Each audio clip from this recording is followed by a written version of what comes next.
Good evening, everybody, and welcome to the Covington City Council meeting for Tuesday, July 8th. In compliance with state law, City Council special and regular meetings are held in a hybrid format with in-person, telephonic, and virtual options for public viewing and participation. With that, we'll call this meeting to order. And Krista, if you could please call the roll. Yes, Councilmember Soltis, Councilmember Porter, Present. Councilmember Hertzog, Here. Councilmember Harjehausen, Present. Councilmember Simomo, Here. Mayor Pro Tem Smith, Here. and Mayor Wagner. Here. We have a quorum, Your Honor. Thank you, Krista. If everybody could please rise and join me in the Pledge of Allegiance. Mayor, should we first Oh, excuse yes, Councilmember sorry. Soltis? Can we please have a motion to excuse Christina Soltis? So moved. Second. Been moved and seconded. All those in favor state aye. Aye. Been approved. Thank you, Krista.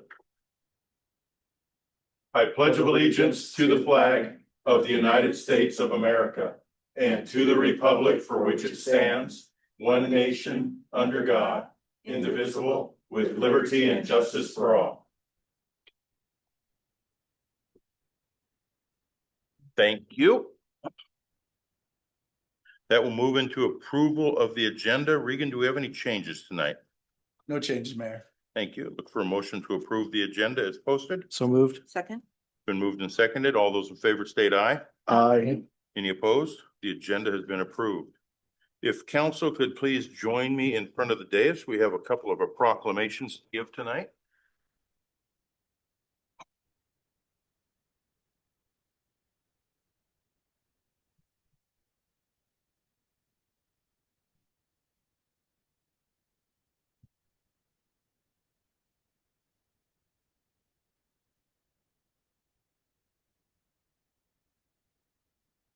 Great. This is the time of year that we get to celebrate our citizens and honorary citizens of the year for all that they do and for our community. And the first one, the citizen of the year, is somebody who lives within the city and has done outstanding outreach, outstanding performance, outstanding helping presence. Thank you. And this young lady is unable to be here tonight. So I'll read this proclamation and then we will make sure and deliver it to her. So whereas since the city's first birthday, back in 1998, the city council has made it a tradition to select a citizen of the year to honor individuals who have made a difference in our community. And whereas the city council voted to honor Linda Finster as Covington's Citizen of the Year in 2025 for her extraordinary dedication to making our community cleaner, healthier, and more beautiful. And whereas as a resident of Covington for over 38 years, Linda exemplifies civic pride by tirelessly cleaning litter from Covington streets in the rain and sun, throughout winter weather and during the heat of summer. And whereas Linda's commitment to making Covington a better place to live, work, and play is inspiring to us all, she serves our community with humility and perseverance. And whereas Linda is an unsung hero whose impact on Covington cannot be overstated. Now, therefore, we, the City Council of the City of Covington, do hereby recognize Saturday, July 19th as Linda Finster Day in the City of Covington, and ask all citizens to join us in this special observance and recognition of her contributions to the community. We'll make sure and deliver this to her, and then if she wishes, she can be in the parade. We'll present the plaque at Covington Day. With that, congratulations, Linda. Thank you for all that you do.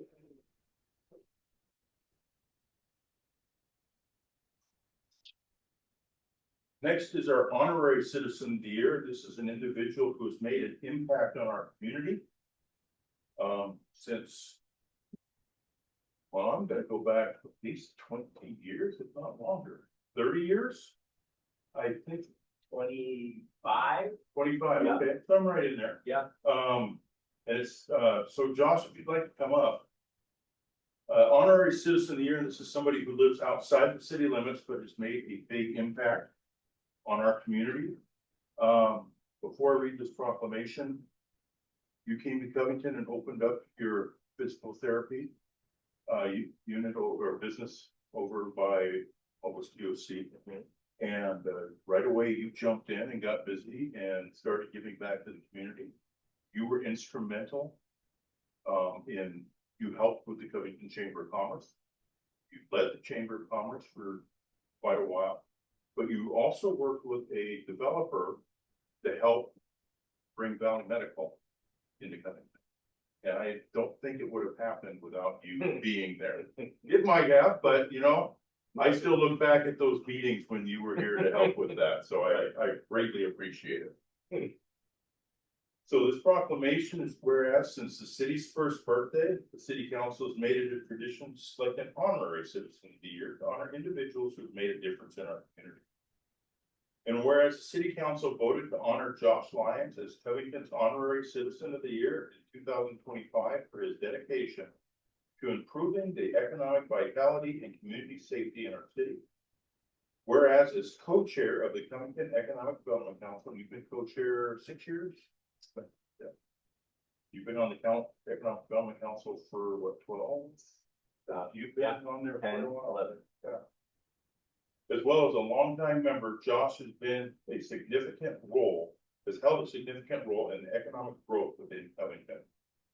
And whereas Josh has helped with public safety messaging, awareness campaigns, including establishing our city mascot, Karma, building relationships with local businesses, and fostering partnership opportunities to help our city grow and thrive. Whereas Josh is a staunch and principled advocate for the community of Covington, its residents, and its businesses. Now, therefore, we, the City Council of the City of Covington, do hereby recognize Sunday, July 20th, as Josh Lyons Day in the City of Covington, and we ask all citizens join us in this special observance and recognition of his contributions to the community. And Josh, I just want to give you this proclamation. It's well deserved for everything that you've done over all these years. Yeah. And I just share all of it. It's been a great partner. Yeah. So thank you. Thank you. Is there anything you'd like to say? Well, yeah, I'll say something. Sure, why not? So, I grew up in Kent, and grandparents that owned a home up on Lake Morton. So I spent a lot of my childhood in Covington before it was Covington. I shopped at Johnny's. I had pizza parties at Alfie's Pizza. I probably shopped at Wagner's Hobby. You were. I remember that. And so I have a lot of pride in the city of Covington. I have a lot of pride in the place I call home. And although I don't live in Covington, Covington is my home. And I think I was thinking about this, and I was sitting probably during one of those meetings for Valley. And it was a very similar meeting to this one on that occasion, but there was one gentleman here who got up and spoke very passionately about it not being the right time to invest in a park. I think it was Covington Community Park maybe. But he spoke very passionately that it wasn't a good time really to invest in anything related to those things that we enjoy and think about when we think about our community parks and programs and events. And I thought to myself, literally at that meeting, who is coming to these meetings and advocating for the other side of this?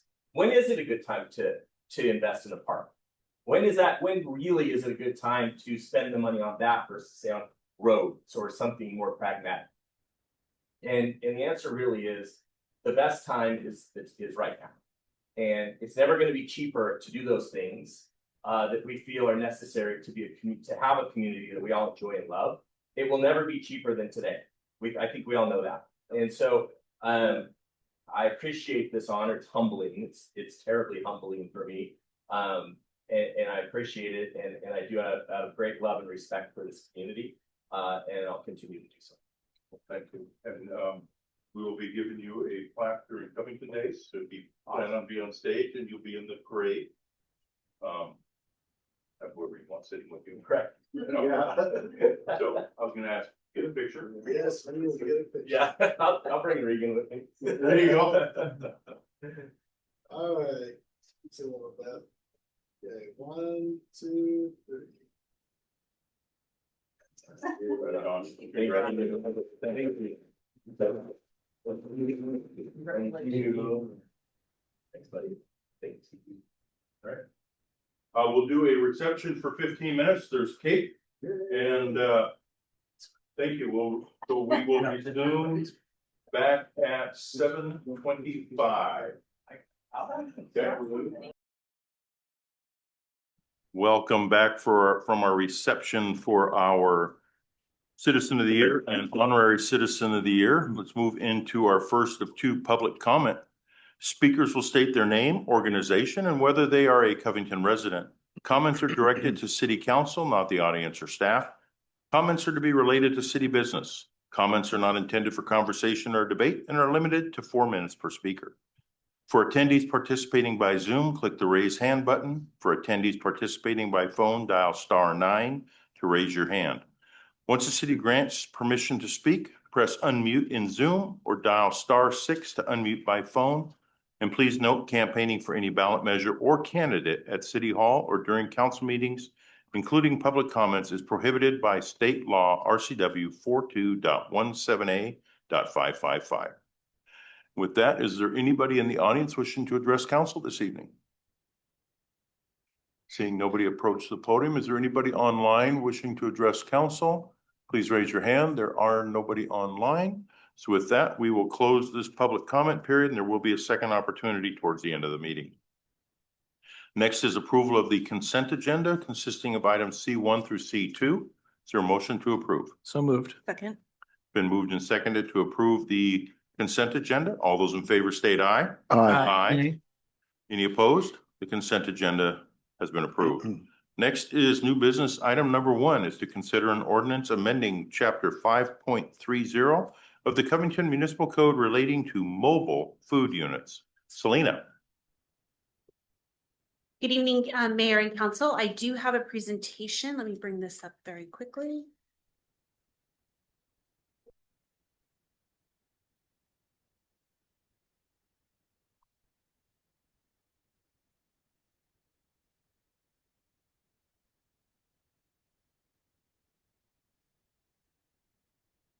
Is that it? There we go.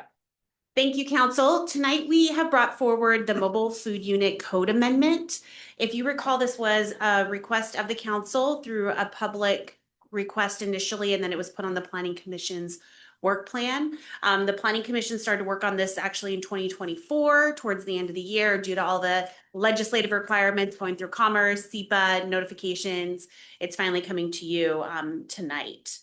So a little bit of background in the zoning. So prior to April 2019, the city had mobile food truck regulations that were under a temporary use permit. So there really wasn't any clear permitting requirements around that as far as zoning. In 2019, staff came to you and the council adopted an ordinance basically creating the mobile food unit code section. And in that, work went through the Planning Commission, and in that we identified that food trucks would be limited to 4 zones within the city. So it was mixed commercial, town center, general commercial, and regional commercial mixed use, which is at the Lake Point site. During that time from 2019 to today, we received one mobile food vendor application, which they never executed on. They came and went through the process and never pulled it.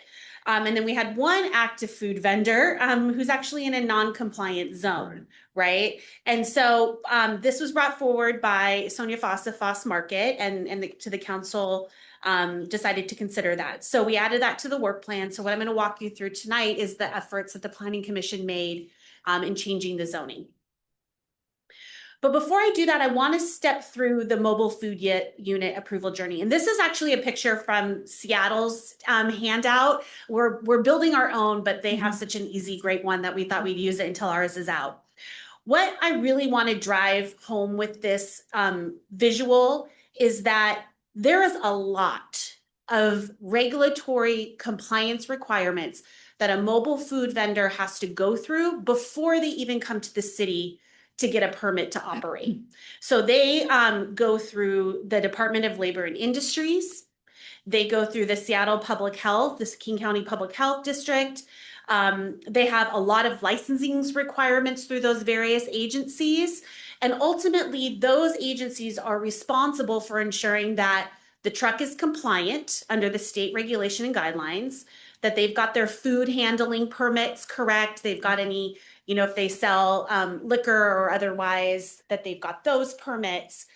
And by the time they're coming to Covington, the only thing we're really looking at this point is do they in fact get all those their stickers that get put on the trucks? Did they in fact get all their stickers? Did they in fact get all their business licensing and regulatory approvals from all the state agencies? And then are they compliant in where they're located here? And I want to point this out because during the commission conversation, we're like, well, what if the truck's not legal? Or what if, they've got foodborne illnesses? And all of those are really valid questions that as staff, from an enforcement perspective, we actually then work with those agencies, right? We're not coming in and saying, regulating their health permit, right? We're working with those departments to ensure that the correct things happen. But we have to trust the process in the sense that they received the sticker, so therefore they're compliant.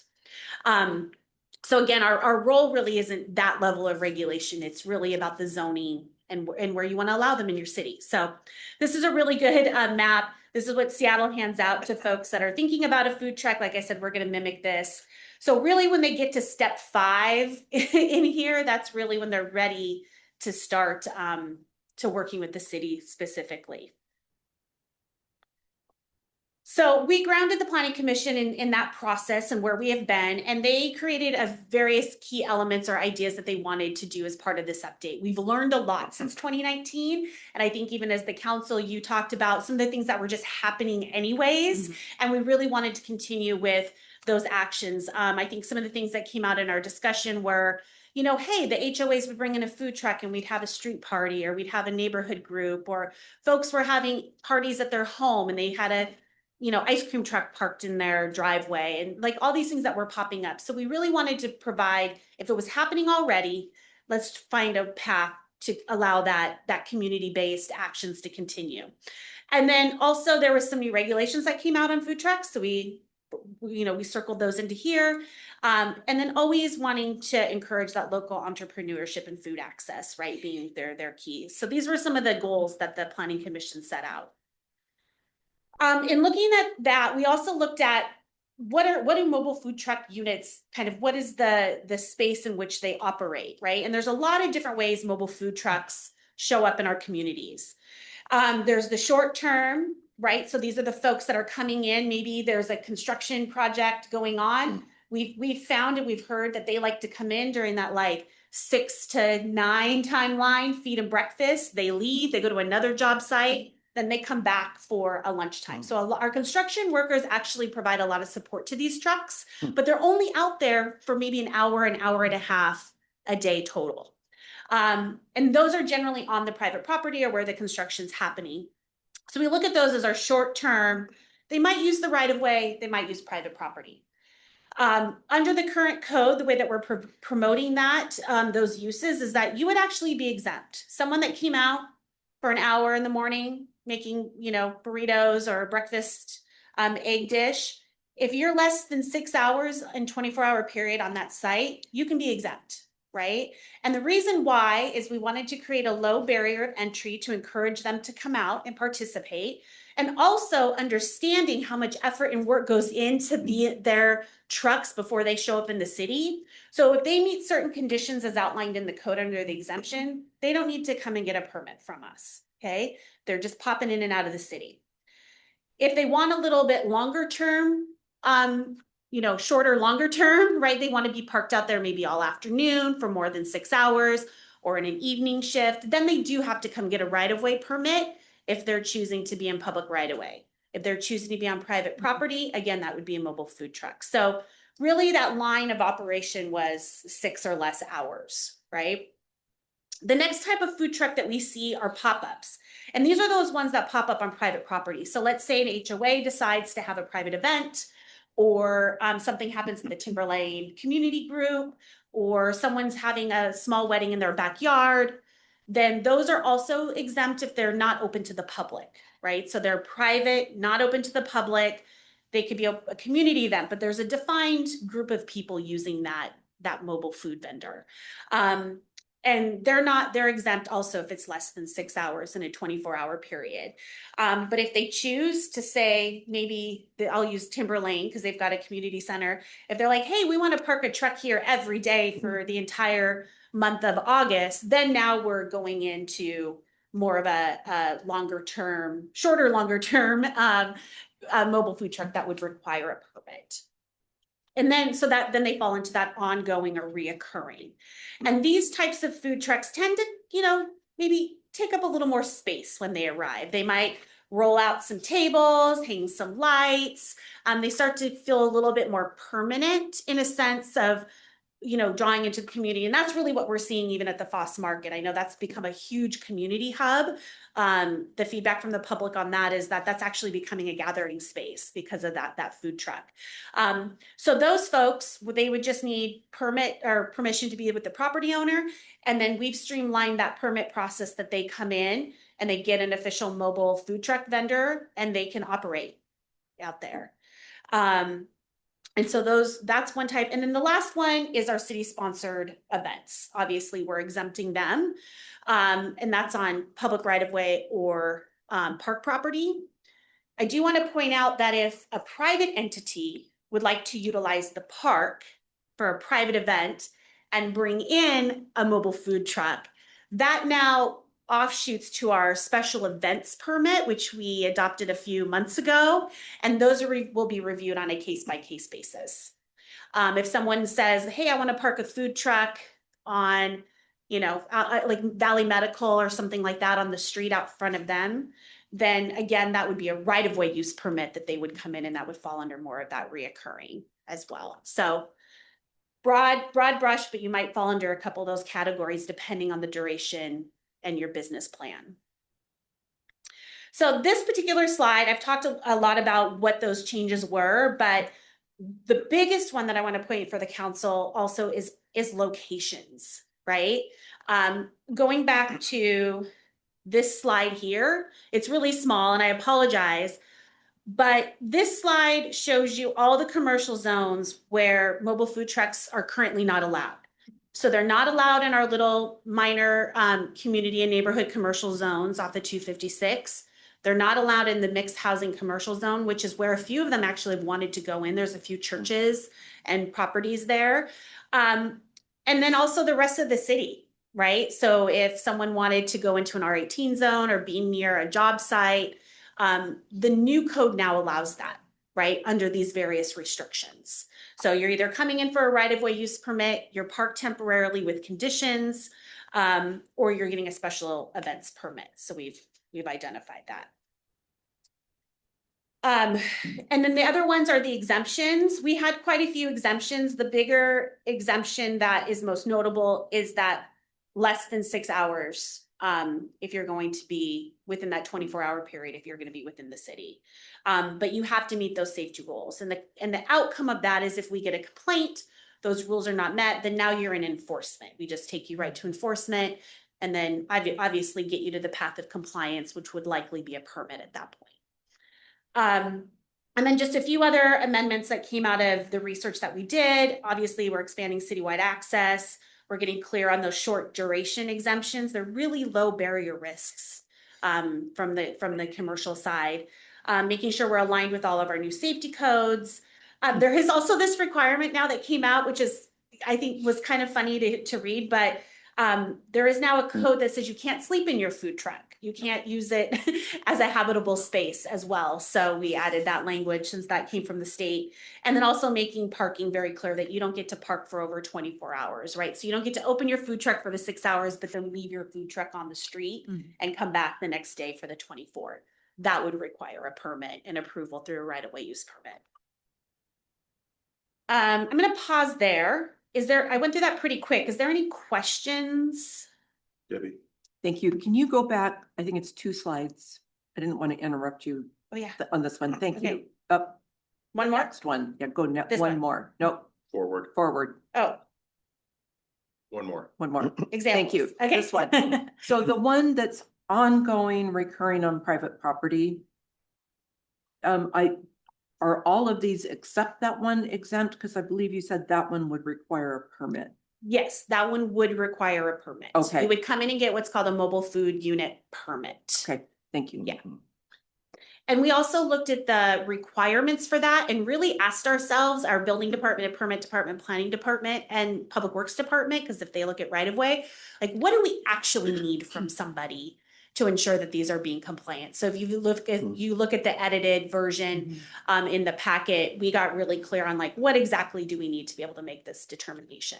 So that was a big update as well. Joe? So same box there on the ongoing or recurring. So say, like you use Timberlane as an example, say Timberlane is going to have a food truck in their clubhouse parking lot every day for the rest of the summer, but what if it's a different food truck every day? Or is that still going to be, they're all required unless it's Sean Sandwich's food truck that comes every second Wednesday of the month? Would that be, how would that work? It would depend on how long they want to be there. Okay. So if they were coming in on a Tuesday, Sean's food truck, and they're just there for the morning shift because there's a lot of construction work out there, and the HOA says that's great, you can use your property. We don't care what that agreement looks like, but we know that agreement exists. They're there for less than the 6 hours, then yes, they are exempt. Okay. But what if, like you were saying though, like what But if they- the HOA has, you know, the HOA says we're going to do something for our residents and it's going to be every day there's a different food truck there. If there's, as long as it's a different one each day, they're there for that 6 hours, nothing. 6 hours or less, 6 in a hours or less. 24-hour period. Yeah. Yes, they would be able to do that. Okay. Now, I will tell you, in our research, those scenarios don't happen very often. What you tend to get is if you've got a restaurant or a brewery or a community hub, you might have these scheduled, right? You would have that more clearly scheduled, and they're only coming for like a 2 hour, like we're going to do the dinner shift here. We're going to do the breakfast shift here. Most of those organizations that do these a lot are only seeing maybe 1 to 2 trucks, maybe a day for a duration of time. Right? And they're generally parked on private property, so there's not impeding traffic. And again, when the city thinks about zoning and compliance, the conversation with the planning commission was like, well, if we're just looking at zoning and otherwise, but their trucks are compliant, they've met all those requirements, then is that enough for us to be okay with that? And I think the commission really wanted to have a low barrier of entry. And they also acknowledge like, well, we can look at the data. If we're getting a lot of code compliance issues or, you know, people are complaining about it, then we reassess. But I think they wanted to be liberal because one, we're not getting any. And so can we remove some barriers and make it friendly? And that was that's 6. Some cities have 4 hours, some cities have 6 hours, some cities have like 10 hours. It was a range and they took that middle, that 6 hour or less. And you just led to my next and final question at the moment. What do we do when we have a serial complainer who's like, this food truck has been here for 6 hours and 1 minute, or because we know that they're out there, we've seen the complaints. What do we do when we have a serial complainer who calls daily? There's a food truck here. Do they have a permit, or they're not in compliance when they really are in compliance? How are we going to handle? Do we have the manpower to handle that? Well, Brian is amazing in his code compliance role. He deals with that quite frequently. That does, as you say, happen quite a bit, and we will address those obviously as they come in. But at some point, we do involve our attorney to kind of come up with like really clear language in that responder. Or, you know, we'll also let the food truck folks know as well. And like maybe there is being more mindful around what time they're cleaning up there. You know, we'll still investigate, but acknowledge the situation as they tend to be unique in those. Thank you. Yes, thank you. Is the permit process fairly quick? Yeah, our hope was by narrowing it down to just the things we need that we could turn these around pretty quickly. We will be updating. My last slide is about the implementation piece of this. So we do have work. We've got to get our forms clear, our internal processes we've talked about. Daphne's working on the webpage right now so we can help folks have clarity as they come in. And then we're going to try to do an email not email, but a social media blast with Carla moving forward. Great, thank you. Beth and then Sean. You'll have to remind me, did we set a cost for the permit yet in our permit? We do fee have a schedule? cost. I don't have it. Let me. I can look very quickly if you don't mind. I'm happy to tell you what that is. It's pretty low barrier. I think it's, Like to cover the. Yeah, the cover cost of staff time. ensuring that they've Yeah. got what they need. we generally have, most permits are around that minimum of 2 to 3 hours. So it's, I don't know, I'm looking really quick here. Okay. That's the one thing I did not write down. Well, Beth.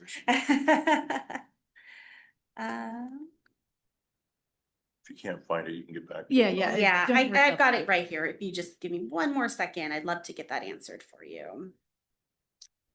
Because I think if we. Depending on what that outcome might be, it might be worth revisiting that if we truly are trying to make a little barrier and. Yeah. Obviously, Helen. Yeah, the mobile food vendor is $274, so it's 2 hours of staff time. Oh, that seems. Okay. 2 hours of staff time Yeah. it is not much. No, But no, I know. Yeah, the timing doesn't, the cost. Yeah, doesn't, but yeah. Okay. And that will be something when we bring back the fee resolution. I'm happy to flag that if the council wants to subsidize that cost. We can definitely have that conversation at that point Mhm. if there's thoughts on that. And then just my other question. So, I'm just gonna be transparent. An example might be Purple Light Night, right? There's a church that wants to provide hot dogs. They're not really a mobile food unit. They're doing it as like a kind of a catering and giving it away, not selling it. I know that King County still has certain requirements and food handlers permit and all of that. Would that fall under a mobile food unit, even though it's not really, well, it's not a cart or a Yes. truck? It It's a would. table with a camp stove. Okay, Yeah, so it would still fall under that, but you would definitely be under that 6 hours or less. oh, for sure. And if it was additionally a city sponsored or something that Regan Yeah. determines is a city related, then you're Mhm. also further exempt. Okay, I wonder if it was From the permit requirement, Right. not all the state requirements. correct. Yes, Yeah. you have to still do all of that. Yeah. I wonder if it might be. It might be helpful at some point if there is confusion, maybe not now, but to maybe add a definition of that covers that, because if you didn't really know, you wouldn't know, or maybe they would just staff would inform them once Yeah. somebody asked about that, or Mhm. okay. Yeah. That's it. Right. Thanks. Sean? Thank you, Mr. Mayor. Thank you, Selena. I'm glad to see this is moving forward. Just kind of illustrative of a issue brought to us by the public and that we're being responsive. I think that's great. I have a whole bunch, but I'll probably send you an email. Kind of getting to Joe's question about, how do you verify short term, and if it's under 6 hours. So it sounds like it's more reactive, our enforcement on that. If we get a complaint, we'll go out. The food truck's not required to notify us when they come into town and set up. Okay. Unless they are in the permit round. Yeah, unless they're in a Yeah. permit, yeah, but if it's just a pop-up, Mhm. it would be driven by a citizen. Exactly. Yeah, okay. Yeah. Um, And those are kind of already happening, right? Like Okay. we know during like this, when we were doing 272nd, food trucks were going out there in the morning, Okay. feeding the workers, rolling somewhere else. The Foss food truck, I've seen it, and every time I've gone by, it seems like it's there. Are they parking overnight there? So how does that work? You said that they can't do that, but it seems like they are doing that. So for the FOSS particularly, that is one. Sonia actually emailed me right before the council and was like, let me know when this is, because I'm sending him in for his permits. So they would be considered the ongoing or reoccurring on a private property. So they will come in for their mobile food permit, they will get their mobile food permit, and then they will operate within those conditions. And the biggest thing is that when you're more of that ongoing or reoccurring on private property, you get to take up more space, right? You can put out tables, you can have signage, lights, but there is requirements that you have to bring that all in at the end of each day. And then the planning commission talked about hours of operation. And this was really one that came up because they're like, well, our noise ordinance stops at 10, but people are out here having a great time.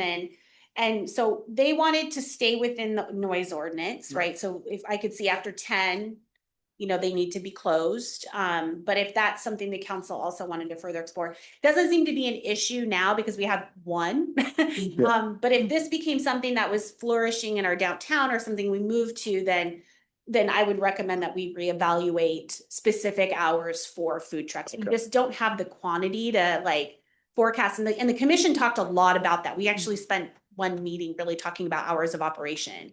And they were kind of like, wait and see. Let's get something low barrier and then we can adjust. Okay, and it sounds like for that, they can be operating for 12 hours. So there is some Yep. limit already. I mean, if they started at noon and went to midnight, that could be a bit of a problem. But they're still bound by that. Yeah, they're still bound. So there is some limit on their operation. Mhm, Yeah, I agree. correct. That, Yeah. let's see how it. And that becomes their business. Yeah. Like they have to evaluate their business model at that point. Okay. I like the idea about the promotion. I think a little more than social media. I mean, I think it'd be, I don't know what the Yeah. answer is, but Mhm. if we want to attract people, we're gonna have to do something like, Seattle's doing or whatever, but just something to think about. Yeah. And then the last one, and I've got some others I'll send to you, but Okay. it talks about the last section, revocation of the permit and enforcement. It's got 3, A, B, and C. So the vendor has violated or failed to meet the terms of the chapter. I mean, that makes sense. If they're not operating, up for 12 hours, that makes sense. A required license has been suspended. So if they lose their, food truck license, that makes sense. But then it says when a mobile food unit operation is detrimental to the surrounding businesses or the public due to appearance conditions. How do we determine that? That seems kind of subjective. I'm not saying it isn't, we shouldn't have it, but if I was challenging, if I got mine pulled for that, I'd be like, who determines this? And Yeah. what's the criteria? And was that, hold on, let me get. It's on the last page, Next 22, section. section 5.30.090. Cause some of this was existing, but let me see So this it's in context. number B. Here we are. Yeah, that was existing language. So that was in the code prior to what we amended. I feel like that might be a little bit of an out. Right. So when I read that, I think that there's also is like a nuisance. Yeah. Right. So then we start to get into our nuisance. Right. Codes and regulations. It could also be if it's located in an unsafe location, like in a right of way, they're not needing that, then we would fall into that nuisance category. Okay. Anyway, looks good. Thanks. Okay, anybody else? All right, we have a potential to take action to pass an ordinance amending chapter 5.30 of the Covington Municipal Code relating to mobile food units. Is there a motion to approve? So moved. Second? It's been moved and seconded. All those in favor state, or Yeah, I was Joe, would you like to speak to your motion? I think we've said enough about it, but I'm looking forward to hopefully this weekend finding a food truck now. Beth, would you like to speak to your second? Yeah, I appreciate all of the work being on the planning commission back when we were discussing this and trying to bring it, this is exactly, I think, what we had all envisioned and didn't really realize the nuanced language that was causing some barriers. So thankful to see this coming forward and bettering our community. Yeah. Is there anybody else wishing to speak for or against the motion except Sean? I was just gonna say, You've been gone 4 weeks, with the joint meeting we had with the equity, culture and social justice going forward, this might be, something for them to think about. Well, how do we attract food trucks that, celebrate or promote different cultures? So just different, I think it's a good opportunity and a good area, transects kind of these two different aspects, something we're trying to work on. So anyway. Thank you, Sean. Yeah. Anybody else? All right, it's been moved and seconded to pass an ordinance amending chapter 5.30 of the Covington Municipal Code related to mobile food trucks. All those in favor state aye. Aye. Any opposed? Motion passes. Thank you. That concludes our new business. Looking at future agenda items, we have our next meeting on Tuesday, July 22nd. Does council wish to see something at a future council meeting? All right, let's go into council staff comments. We'll start with Adam. Nothing from me today, thanks. Thank you. Ethan. Good evening, Council Mayor. Nothing from me. Thank you. Don? Thank you, Mayor and Council. Just one thing, if things go well, looks like next week we're planning to send out their maintenance facility out for bid. So fingers crossed that we get good bids on that. And so we're expecting that to be around mid-August that we would get those bids back. Working out a few details, but that's kind of where that's lying right now. So that's all I have. Great. Thanks, Don. Selena? Nothing for me tonight, thank you. Great. Thank you. Casey? Just a reminder, I don't know if you've checked your emails yet, but I sent out an invitation to the audit entrance conference, and it's going to be on Thursday at 10:30, and it will be virtual. So if you have an interest in attending, if you could let Krista and I both know, that would be great. Thank you. Thanks, Casey. Mark? Yes, there's an executive session night to consider the selection of a site or the acquisition of real estate pursuant to RCW 4230-110 sub 1 sub little b. Other than that, no additional report. Thank you. Thanks, Mark. About how long? 15 minutes? 10? Yeah, I'll leave that. Here, Ethan, 5. do you know how long you're going to need for this? 20 minutes, Oh, optimistically. okay. I can say 5 and just extend. Prefer. No, I have to put down 20 minutes, so that's fine. Okay, thank you. Thank you. Thanks, Mark. Regan? Nothing from me. Okay. Krista? Nothing for me tonight, thank you. Great, thank you. I'll start with Jennifer online. Nothing for me this evening. Thank you. Thanks, Jennifer. Joe? You of course waited till I was trying to take a drink. Exactly Yeah. right. That's why I went to Jennifer first. Oh, rude. Couple things. Pick tomorrow night. I had Krista send you all a copy of the agenda. We are gonna have a presentation and talk about, especially a letter that we are probably gonna be sending off to King County about their transportation district sales tax.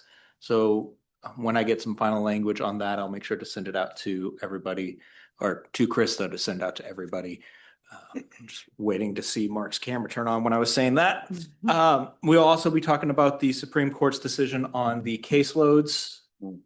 So that'll be another about half an hour presentation.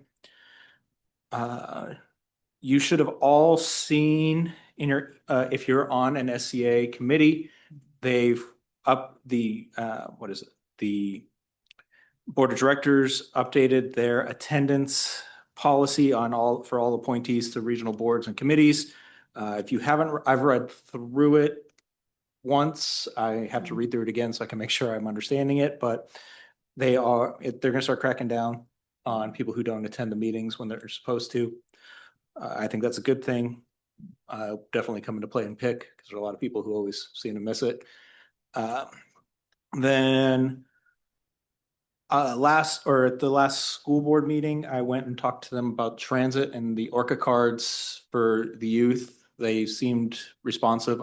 They said a couple of them said they'd reach out to me. I haven't heard anything from any of them yet, but then park pop-ups. I went to the water games today and passed out popsicles to the kids who were there.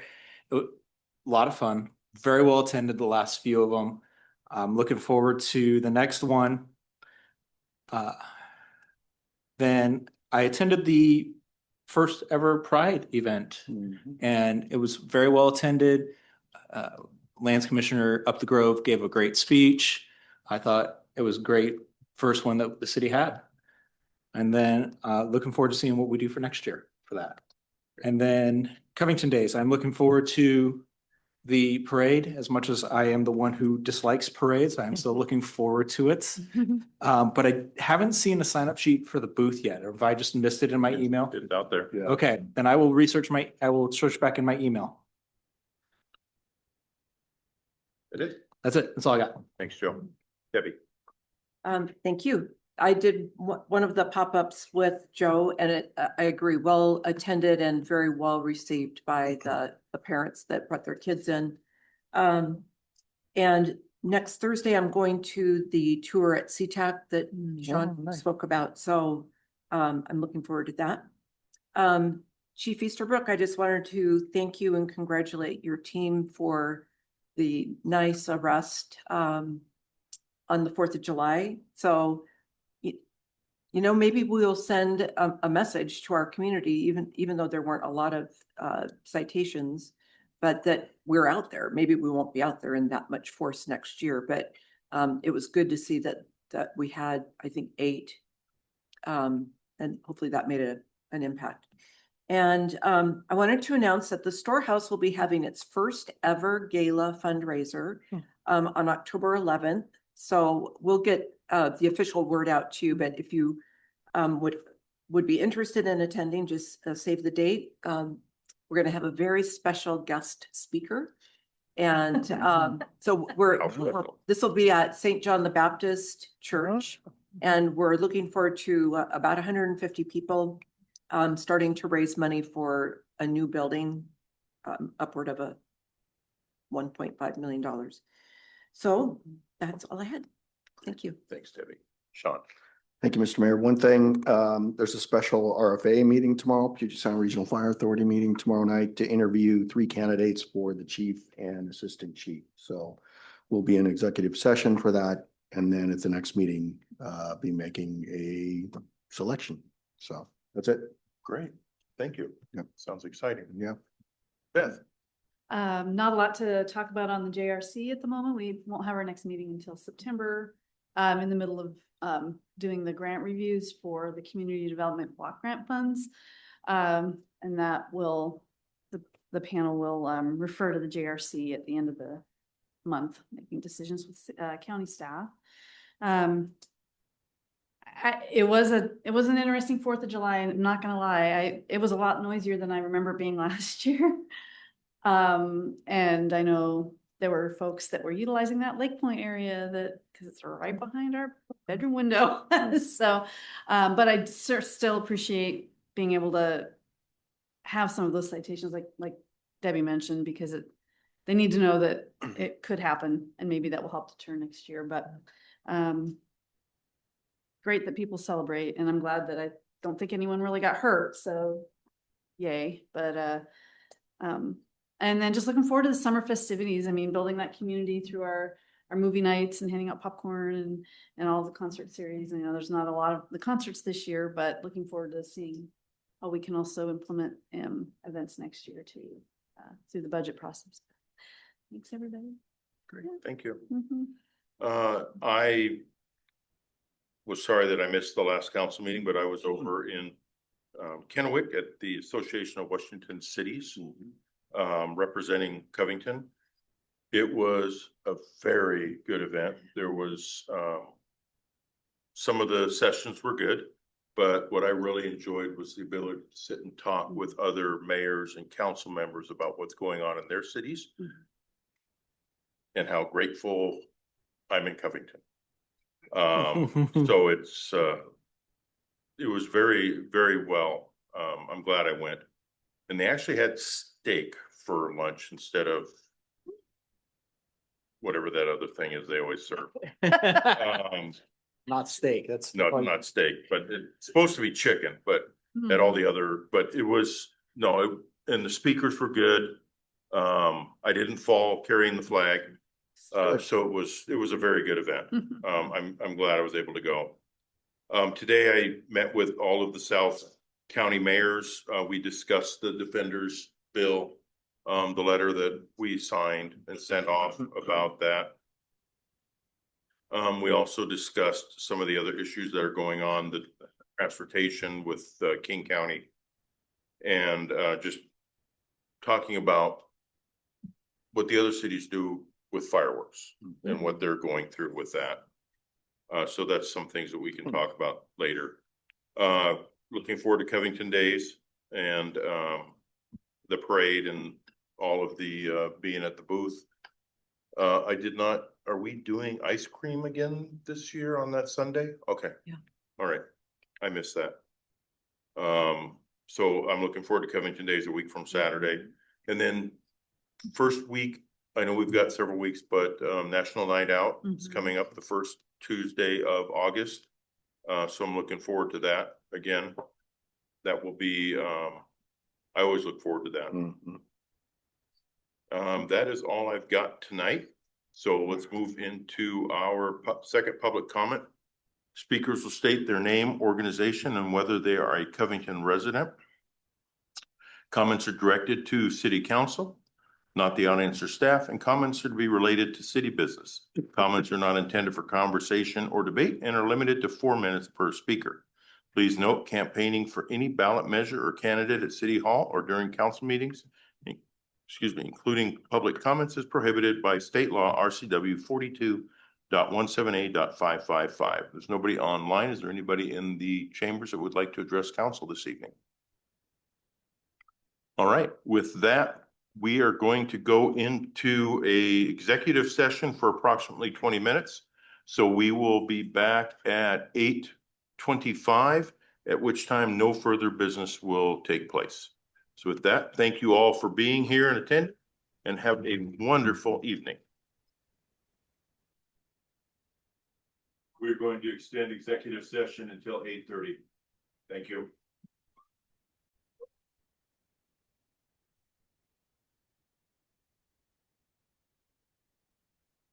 Good evening. We are concluding our executive session, at which point no further business will take place. This meeting is now adjourned at 8:31.